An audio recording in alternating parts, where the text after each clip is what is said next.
Tu es sur la une de Marianne. Qu'est-ce que c'est encore cette histoire? Ces personnalités qui vont nous pomper l'air. Mais non, je suis dedans. Ah, je suis là. Ça, vraiment, c'est sympa. Donc, il y a Delogu, Tondelier, Poutine, Judith Godrèche et Nicolas Sarkozy. Bonjour. Genre, Judith Godrèche, parce qu'elle dénonce les violences faites aux femmes, elle leur pompe l'air au même titre que Poutine, Sarkozy. T'as Donald Trump et t'as moi, regarde. Coucou. Je la connais, cette photo. Ils ont pas les droits d'ailleurs. Alors je veux bien que je sois un caillou dans leurs chaussures, ça me fait plaisir. Mais Trump, Clément Viktorovitch, Mbappé, Miskin Mbappé, qu'est-ce qu'il leur a fait? C'est parti, je sais pourquoi je leur pompe l'air. Avec une nouvelle photo dont ils n'ont pas les droits. Hein. Merde, ils m'ont pré-shot, ils m'ont eu. Si Clément Viktorovitch lit ce texte, il voudra peut-être le débunker.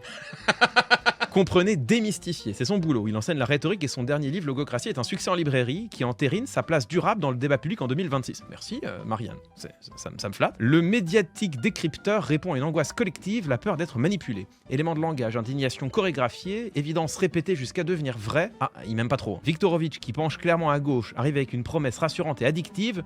Je vais vous montrer le truc. Comprendre les procédés donne l'illusion de s'émanciper. Vous êtes illusionné, faites attention. Il est donc la solution immédiate pour les médias fatigués. Commenter coûte moins cher que d'enquêter. Mais qu'est-ce qu'il raconte? Je suis payé par aucun média. C'est pas que je coûte moins cher, c'est que je coûte strictement rien, mais parce que je suis dans aucun média. On fabrique du contenu à partir du contenu et les algorithmes adorent. Mais à force de tout ramener aux mots et au storytelling, le réel semble se dissoudre. Les rapports de force matérielle et les intérêts sociaux passent au second plan. Le risque en année électorale est clair que la critique du langage devienne une fin en soi.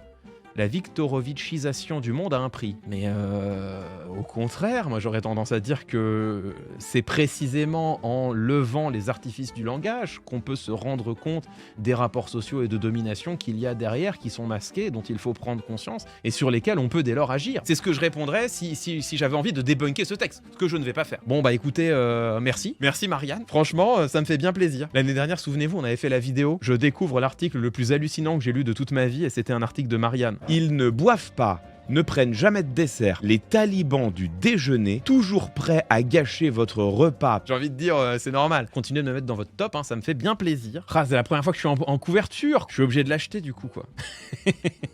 Moi, je serais tellement fier. Franchement, je suis trop content. La critique, elle est éclatée, elle rate complètement sa cible. Mais à côté, ils me félicitent pour le succès de Logocratie et ils disent que j'ai entériné ma place dans le débat public en 2026. C'est tout ce que je voulais. Merci, ça fait trop plaisir.